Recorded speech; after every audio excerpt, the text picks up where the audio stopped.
Put the gun down now! Oh, yeah, I know Put it that down one too, now! yeah. They ain't gonna Put win. it down! Are you gonna shoot me? Go ahead, shoot me! Put it down now! Put it down! Brad!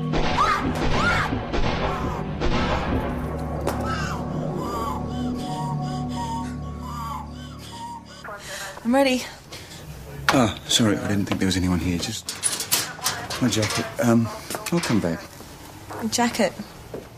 What do you call a cover with a neat tie and a clean shirt? The defendant. Good one, Joe. Not to mention an old one. This is an inquest. No one's on trial. Oh, you still look pretty sharp. Yeah, well. A jacket. Ah, yeah. Thanks. Look, Derek Farrell's sorted out. He's a top barrister. Yeah, he's a nice bloke. He got me through a nasty one a few years back. Raylene Darcy. Yeah, look, you'll both be fine. We've seen the ESD and the homicide findings. Nothing to worry about. Get it behind us, get on with our lives. Everybody ready? Susie? Yep. Let's go. You okay for this, Ben? Yeah, sure, why not? Ben, you've both gotten through the worst of this. Today is a mere formality. Derek? Now, the clerk tells me we won't get underway until 10:30 at the earliest. You've seen the brief? Yeah, look, it's pretty straightforward. The next-door neighbour, she was first on the scene. Harriet Donovan, yeah. Well, she'll just present what she saw. ESD and homicide present their findings, and no other witnesses listed. Lisa. I didn't expect you'd be here. Why wouldn't I be? It's my workmate. I'd like to meet him. Ben, this is Brad's sister, Lisa. You're Sergeant Stewart. Ben. Maybe we can all meet up later. Mr. Farrow here was just saying he doesn't expect this will take too long. Formality, really. You think so? Well, I'll tell you in advance, Sergeant Stewart. It isn't going to be the walk in the park you expect it to be. You two murdered my little brother. I'm going to make sure you and Loverboy here get exactly what you deserve. Miss Fingleton, excuse me. I have an email. From? Brad. It proves it all. Can we read it? Thank you. It says she was having sex with a colleague. You know, she wouldn't make love with my brother, but she was happy enough to screw around with somebody else. Locked in a wheelchair while she's... Well, so what this says is that she's getting satisfaction from her work. Exactly. With Stewart. Doesn't say that. Ben is not mentioned.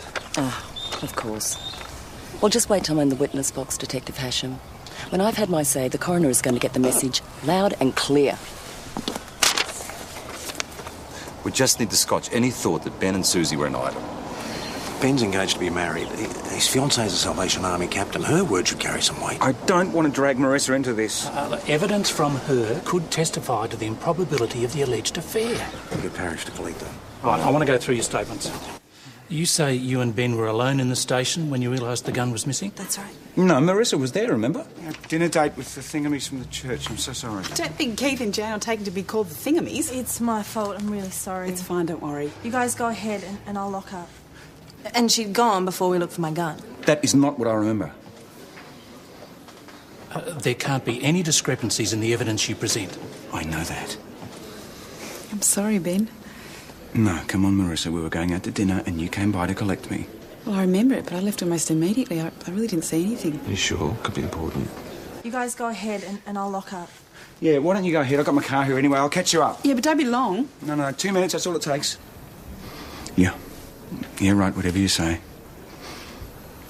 Can't ask you to lie. Well, no, you can't. All right, thank you. With me. Witnesses are called in order of their arrival on the scene. By the time Lisa's called, if she is, the coroner will have had all the evidence in your favour. So it should just seem vindictive. And unreliable.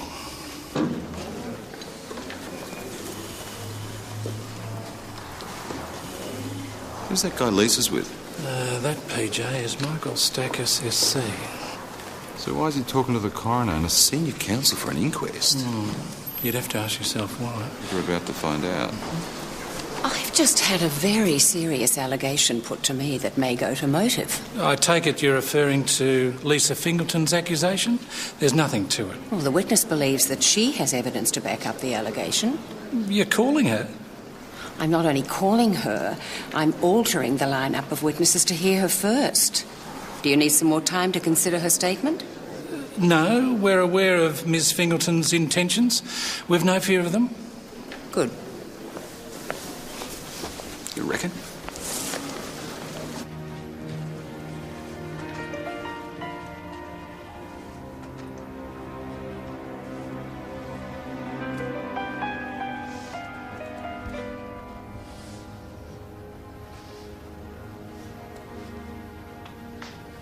Your Worship, I believe that Miss Fingleton's testimony will reinforce the evidence she's presented. She'll get that opportunity, Mr. Stackis. But the email doesn't make it clear that the deceased is accusing his wife of adultery. And there's no specific mention of Sergeant Stewart. However, I will enter it in as evidence so that witnesses can be cross-examined in respect to its content. Thank you, Your Worship. Miss Fingleton, you were in regular contact with your brother? I called him at least once a week. And what did you talk about? Lately, before his death, he talked a lot about how unhappy he was. I take it the cause of his unhappiness was his paraplegia. Not just that. He was coping with that. He loved Melbourne. And when she dragged him away... I'm sorry, you're referring to Constable Rayner? His wife, yes. She thought Mount Thomas would be good for him. But Brad told me a number of times he was unhappy because she didn't love him anymore. If she ever did. It's unfair. Did your brother ever speak of his sexual relations with his wife? There were none. Brad worried that she made sexual demands on him that he couldn't fulfill. Get off me, Sus, please. Get off me! And he thought she looked down on him because of that. He thought? And he knew that she was getting sex elsewhere. Did he tell you this? Yes. He said she was having an affair with someone she worked with. That's not true. Constable Rayner. That's the way she described him, someone she worked with? Yes. And then he told me the man's name. It was Sergeant Stewart, the man who murdered him. Were you aware of these phone calls? I suppose most of them happened when I was at work. I should have been home. And you never heard anything to indicate that Brad wasn't happy? Of course he was unhappy. I have to ask you this, Susie, I'm sorry. But did you make sexual demands on Brad? Excessive demands? You don't need me here, I'll leave you to talk. Sit down, Ben. You're in this too. Of course I tried to make love with him. All the time. I wanted to comfort him. No, that sounds wrong. I wanted to give him some happiness. Some of the happiness that he had before the accident. All right, Susie. That's exactly what you tell the coroner. Just that. I loved Brad. I would never have tried to pressure him into something he didn't want to do. And Ben, you have to make it clear, very clear, that your relationship with Susie was a working one only. That's the stupid part about it. That's all it ever was. He doesn't even like me anymore. Ben, none of that matters. You love Marissa, you're going to marry her. That's it. That's what you say. Yes, he'd been drinking. And you'd seen him drunk before? He'd have a few. And in the past, you'd tried to help Mr. Fingleton with his drinking problem? On one occasion. And on the night of the shooting, he was drunk? Very drunk? Yes. Why do you think you were able to help Brad Fingleton with what you called his drinking problem? I didn't call it that. But you said he was drunk. Very drunk? Yes. You'd be the perfect person to decide whether he was drunk or not, being an alcoholic yourself. I don't drink anymore. You have a history of violence, don't you, Sergeant? No. No.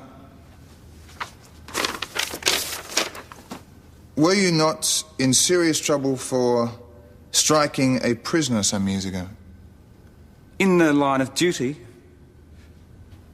In the line of duty. Always is. Was it in the line of your duty that you struck a superior officer? No. Yes, I struck a superior officer, but it was under severe provocation. Of course it was. You were having an affair with his wife and he objected severely and provoked you. It wasn't like that. Yet you expect us to believe you weren't attracted to Constable Rayner, this beautiful woman whom you're obliged to spend all your time with. There is nothing between us. A much younger woman than your previous lover. Married, of course, but that's the way you seem to like your romances. Objection, Your Worship. And you expect us to believe this because you say you are now in love with a Salvation Army captain. Yes. Is she married too, Sergeant? Yes, I'm a Salvation Army officer, and no, I'm not married. You told Her Worship that you were absolutely certain that your fiancé, Sergeant Stewart, was not having an affair with Constable Rayner? I did. And does being a member of the Salvation Army also bring you some mystical power to be omniscient or know what's going on behind your back? If by mystical power you mean faith and trust in your fellow man, then, well, yes, I suppose it does. Faith and trust, not knowledge? I knew of Ben's past relationship with the inspector's wife. And you forgave him? Of course. But you have nothing on which to base your belief in his current fidelity other than faith and trust? I would know if Ben was having an affair with anyone, let alone a colleague. You are a Salvation Army captain, are you not? Yes. And Sergeant Stewart is one of your converts? He's a soldier, yes. And as such, did you not both pledge to, let me quote here, abstain from anything unworthy, unclean, profane or immoral? Yes. Such as premarital sex?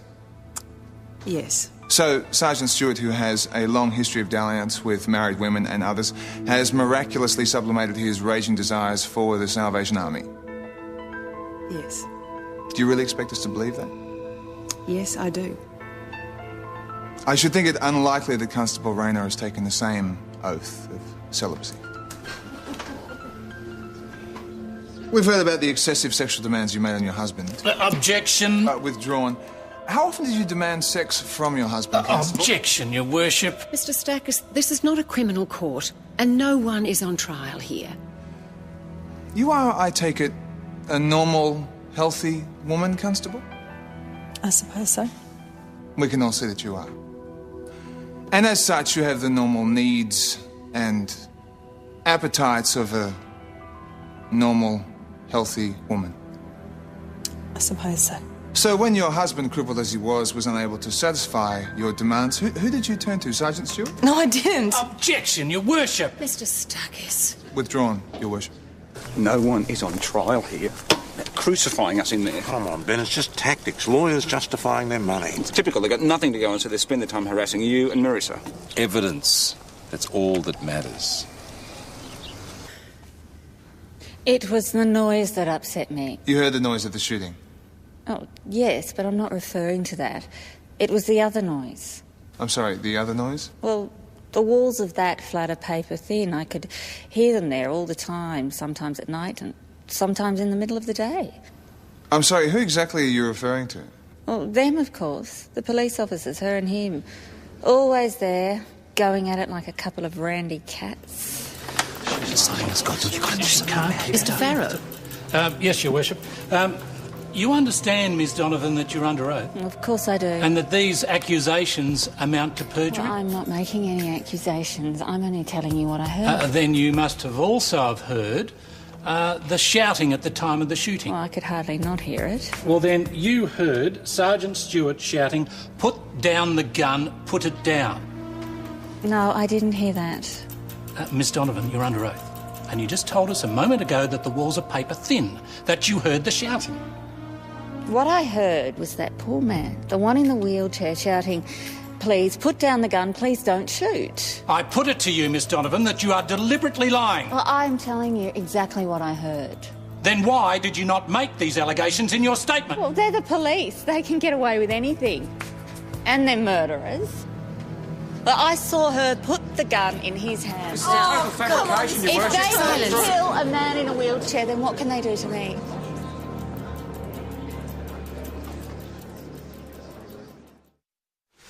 There's no doubt she's lying, but she is the only real witness. Yeah, other than Lisa Fingleton. Thanks for that, Parish. It doesn't help. Yeah, what I'm saying is maybe Lisa and Harriet are working together. No, look, Lisa was very forthcoming about this email. I just don't think that she's hiding anything. Two witnesses still carry a lot more weight than one. I think we've got a real problem here. Well, now he's not helping. Yeah, all right.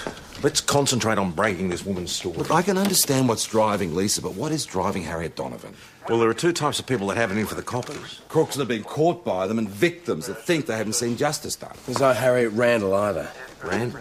Maiden name. She's divorced now, but... Go through the running sheets. Yeah, right. And check Ben's day books. You're joking. I mean, that'll take days. You haven't even got hours. And when you arrived on the scene, Senior Detective, where was Constable Rayner's gun? It was on the floor about a metre from the body. But Ms Donovan claimed that Constable Rayner was trying to put it into the deceased's hand. Nowhere near him. Nowhere near him. No. So when Miss Donovan interrupted Constable Rayner putting the gun in her dead husband's hand, startling her, she staggered back, dropped it on the floor a metre away. Would the position of the gun fit that particular scenario, Detective? It also would fit Brad dropping the gun after he was shot. Please answer the question, Detective. Would it fit that scenario? Possibly. Yes. Thank you. One more question, Detective. You took possession of Sergeant Stewart's pistol. Yes. And you checked the firearm? Yes. And the body? Yes. And how many times did your colleague, Sergeant Stewart, shoot Brad Fingleton, Detective?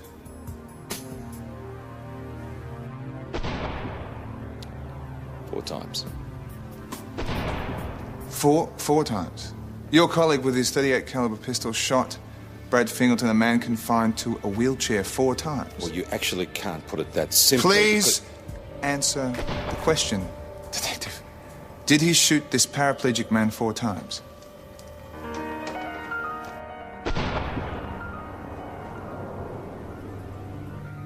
Yes. Seems a bit over the top, doesn't it?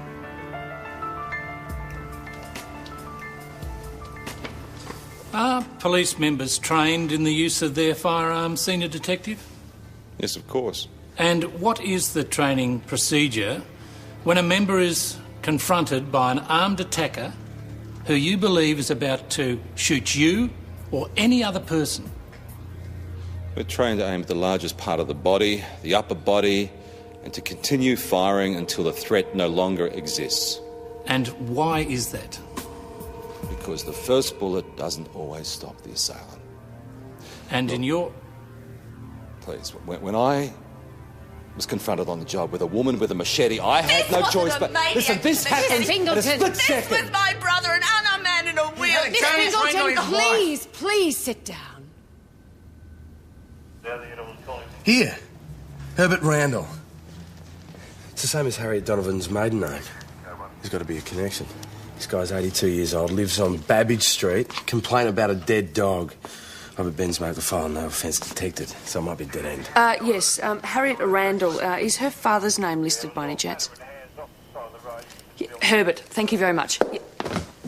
Babbage Street, great, thank you. Got it. Hasn't been lived in for months.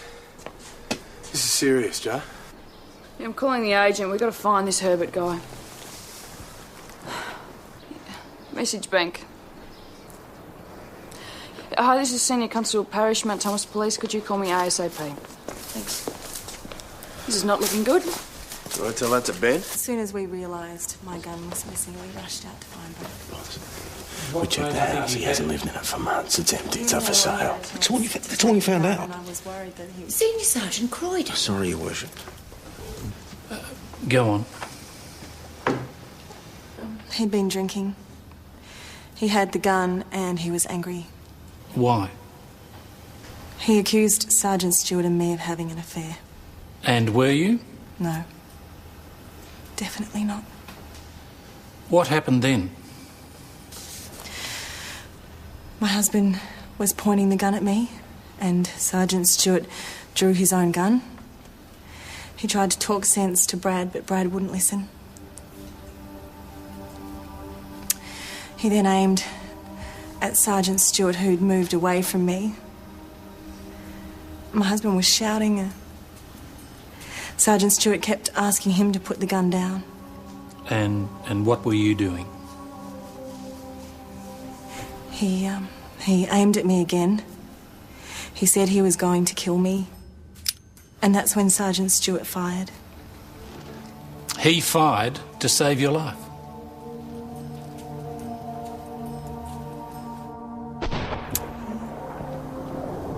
Yes. You must have been terrified for your life. Were you, Constable Rayner, terrified for your life? Did you think that this man whom you claim you love, and who loved you, did you think he was really going to kill you in cold blood?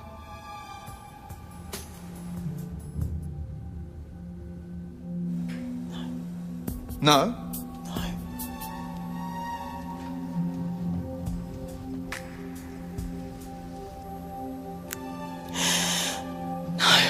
No. I didn't think he would kill me. All stand. Arrest is now adjourned and we recommence in 10 minutes. If you knew that Brad wasn't going to shoot, why didn't you tell me? I didn't have to kill him, did I? What are they doing? Tearing themselves apart. Right, Ben, Susie, we're going to the pub. No, not tonight, not after today. Yes, tonight. Ben. Hey, why don't we get a pizza and a bottle of wine and relax? No. Let's go.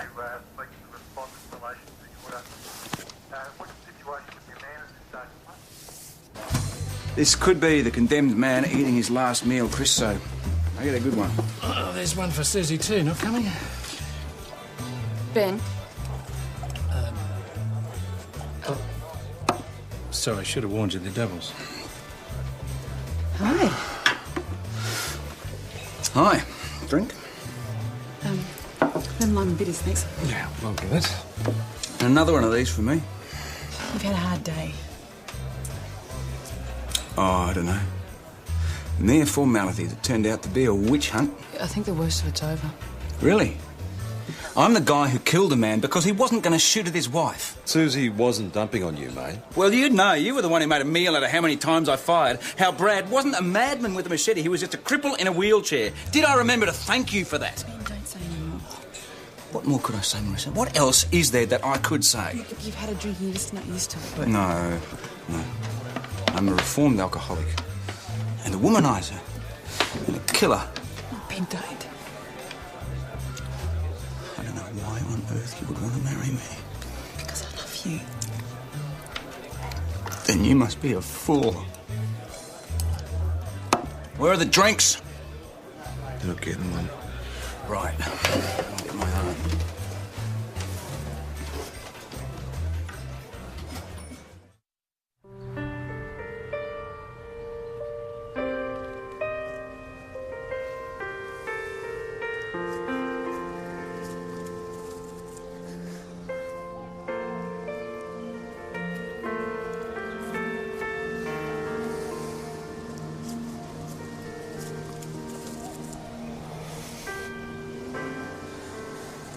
It wasn't just the booze.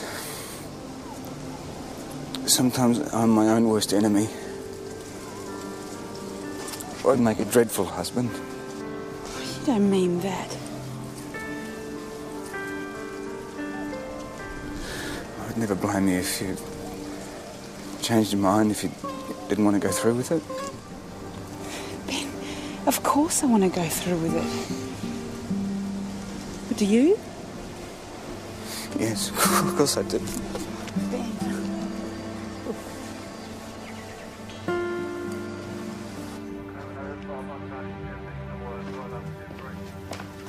Well? What? Ben, you gave her hell last night. I wouldn't blame her if she broke up with you. Well, thankfully, Marissa is too much of a Christian to dump someone just because they're a drunken, womanising killer. It's all right, Benny. Whatever you say. Sergeant, there's something we should talk about. You too, Peach.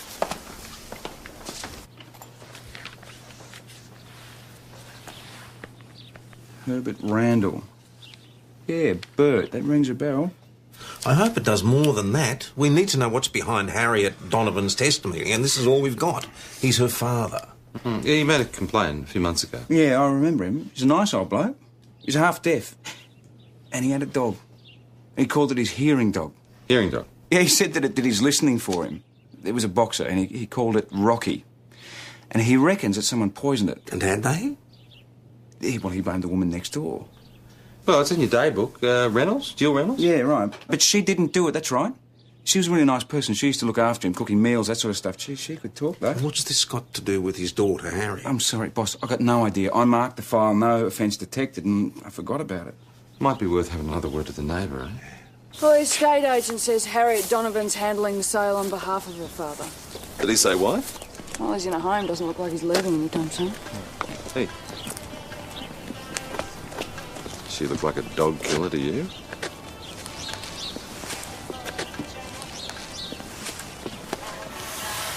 But the dog did get poisoned.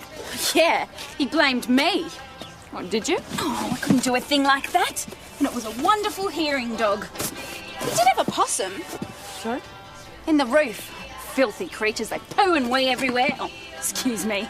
I had them too, but I got rid of mine. Would you mind? Soup's heavy. Meals on wheels. Thanks. So, these possums, you poison them? No, I just poison people. No. I blocked all the holes up where they used to get in. So what do you know about his daughter, Harriet? The high and mighty Ms. Donovan, far too busy with her own life to worry about her poor old dad. Did she ever live here with him? Not after she married, no. She popped in once or twice, gave the place a bit of a clean. After the divorce, less than ever. Too ashamed, I suppose. Of being divorced? She should have moved right in and taken care of him. Serves her right, she can't sell the house now. So Mr. Randall's in a nursing home? He had a stroke. Well, that'll be eating up her inheritance, what there was of it. Anyway, I must fly. They'll be hungry for lunch. See ya. Oh, that was a help. Oh, I think you should talk to Herbert. I won't do it. I won't let you say that. I don't think you appreciate your situation. I know it's only the Donovan woman's word against yours, but it could be enough. Enough for what? Enough to swing the coroner into recommending that OPP pursue criminal charges. She wouldn't do that. She could, and she very well might. When you add your sister-in-law's testimony to that of Harriet Donovan's... Are you saying we could be charged with murder? Very possibly. Ben, at least. What I'm offering you is the best solution. Brad was my husband, and I loved him. I won't let you say that. Ben may not feel the same way. PJ is investigating the Donovan woman, and he'll find out why she's lying. Better find out soon. Wouldn't you say, Constable, that your husband was deeply depressed, almost pathologically so most of the time? I wouldn't put it like that. That he hated his life, bound to a wheelchair, unable to use his legs, unable to make love to you. Things have been very I difficult put it to you, for him. Constable, that your husband was so deeply depressed he was in fact suicidal. No, that's not true. Shoot me! Go ahead! Shoot me! Put it down now! But you said so yourself, that you feared that was the case. I asked you not to do So this. you must also agree that it is very possible that he used Sergeant Stewart as the instrument of his suicide. No. That he used Sergeant Stewart to commit the suicide he was too fearful to commit himself. That is a vicious lie. Miss Fingleton, By I what will has warn you become again. known as suicide by cop. You put him up to this. I did not.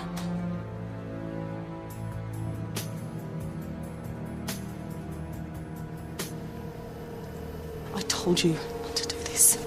I'm sorry. Sergeant Stewart agreed.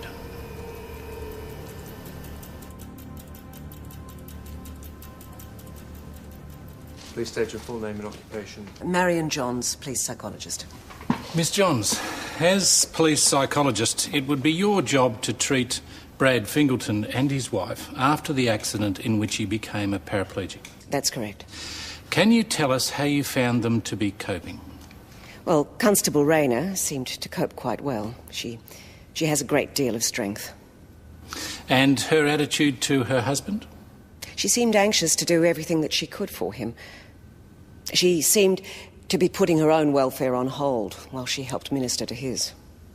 And Mr. Fingleton? He alternated between blaming everyone except himself for the accident and then assuming enormous personal guilt over the death of the young driver. But surely you were able to help him with this terrible guilt that he felt? I tried to help Brad see that he was doing his duty at the time and that he had to forgive himself before he could forgive anyone else. That must have helped him, surely. I'm afraid not. I believed he would never be able to cope with his guilt. I recommended that Brad Fingleton be pensioned out.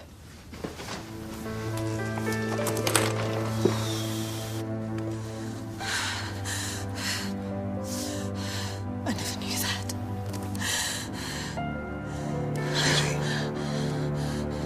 I never knew that he told me he quit.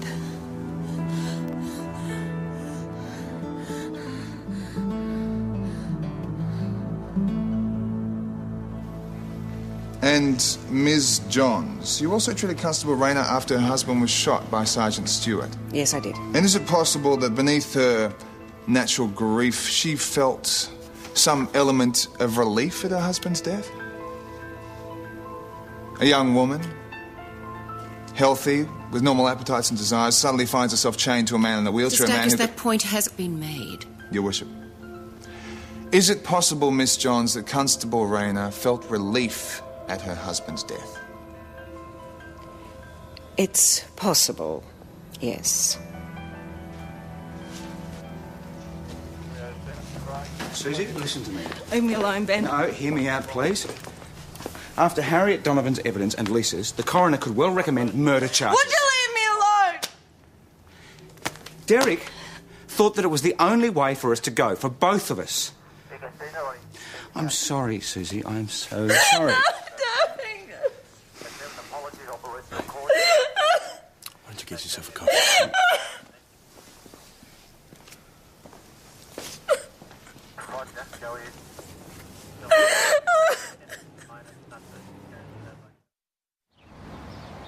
Thanks, bye. So the only connection between Ben and this Harriet Donovan is this thing with his father's dog.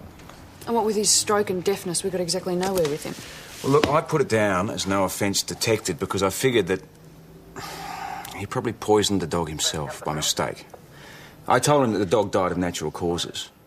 So you lied to him? What do you want about? He was an old man. He was half senile. He just lost his best mate. I didn't want him to feel bad. So why would his daughter have it in for you? I've got no idea. I want another look at that house. Well, it makes sense. Old man's losing it. Buys some rat poison, leaves it lying around, dog eats it. Dead dog. He calls the police, thinking the neighbours poisoned the dog. Ben attends, realises what's happened, and makes it easy on him. But Harriet thinks the neighbour has done it, and that Ben should have followed it through. So she tries to get Ben done for murder? I just don't get it. Let's see what Jill has to say. Oh, no, he'd never poison his possum. He encouraged it. But if it was pooing and weeing in his house... No, he used to feed it. He loved it. Jill, someone must be responsible. Well, I know who I'd be looking at. You think Harriet killed her father's dog? Oh, no, not the dog. No. She knew what that meant to poor old Bert. No. She hardly ever used to visit him, though. And when she did, I could hear all the way over here the complaints. About? Well, about the house, about the dirt, about the dishes in the sink, about the unmown lawn. The pooing and the weeing. I saw her on the roof one day up a ladder with a box. It was the day before your policeman came. It was just a few days before poor Bert had his stroke and they took him away. Rat poison? Yeah, somewhere around the tree, too. Right, we need to speak to Harriet Donovan again. What evidence have we seen, Your Worship? An email, which is at best ambiguous, and which refers to Constable Rayner seeking fulfilment, not from sex, but from the work to which he is dedicated. The victim's sister, through her devotion to her younger brother, her obsessive devotion... Look, we haven't got much time here. Why did you give that testimony at the inquest? Because I wanted to see justice done at last. What have you got against Sergeant Stewart? I've never That's met not what I asked. Why did you lie about him and Constable Rayner? Look, we haven't got much time here. We know that you killed your father's dog. We know that. What? I didn't. You gave it rat poison. That wasn't for the dog, that was for For the possum, right? But the dog ate the poison? So you killed his dog? No, it was that woman next door. But that's what you told your father, isn't it? That it was the neighbour? And then Sergeant Stewart attended. And he didn't find any evidence, so he left it open. And Jill Reynolds heard you and your father fighting. He was going on about the dog, saying how he wanted the person responsible caught. I lashed out. I said he probably did it himself by accident. And he had a stroke, didn't he, Miss Donovan? You were fighting with him and he had a stroke? It was Sergeant Stewart's fault. If he'd have just said that the neighbour did it, then Dad would have had an answer and he probably would have been able to calm down.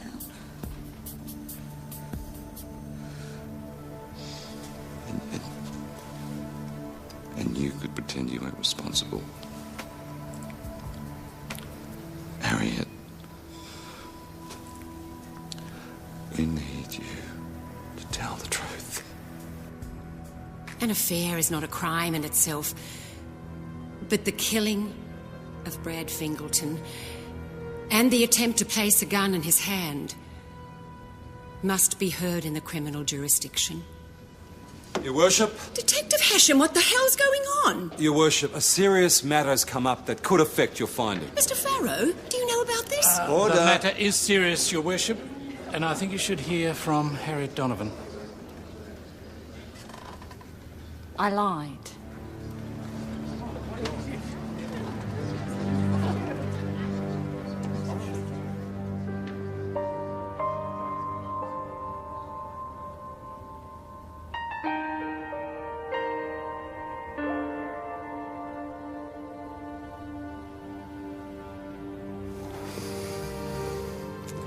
There's not a day goes by when I don't see the look in his eyes when the first bullet hit him. Ben, I can't talk about I don't want to be responsible for taking another human life as long as I live.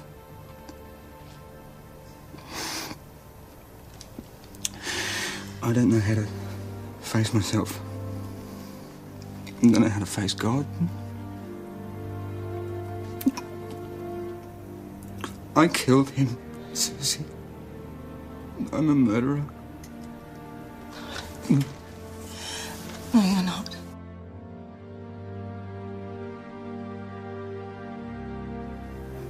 Brad didn't want to live. No matter how much I loved him, he didn't want to live. And he couldn't do it himself. He made you shoot him. He made you do it. I'm so sorry.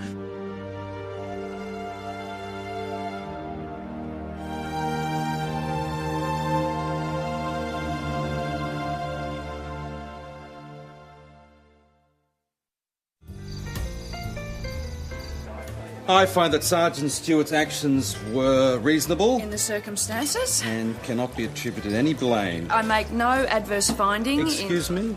I make no adverse finding in relation to his actions. On this occasion. On this occasion. You guys gonna eat or do you want to talk all night? Just hold on, Chris. What about Harriet Donovan? She'll be charged with perjury. Ah, here they are, just in time for a toast. So it's prawn cocktails and porterhouse steaks, eh? I don't think so.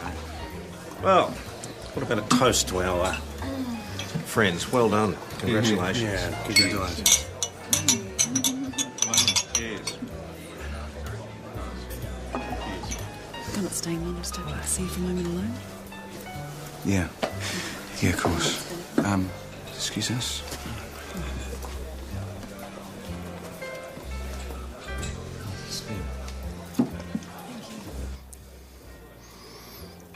I'm all right.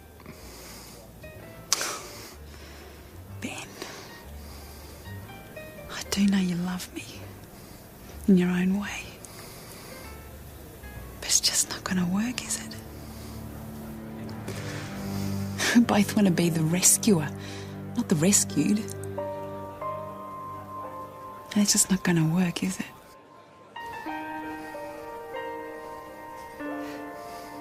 I know you're too much of a gentleman to call this off. So...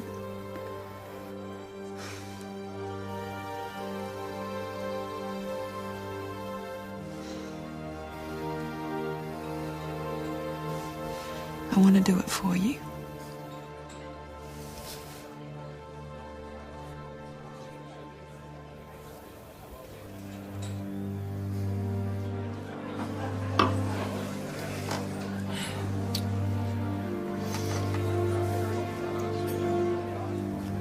Yeah, okay, so...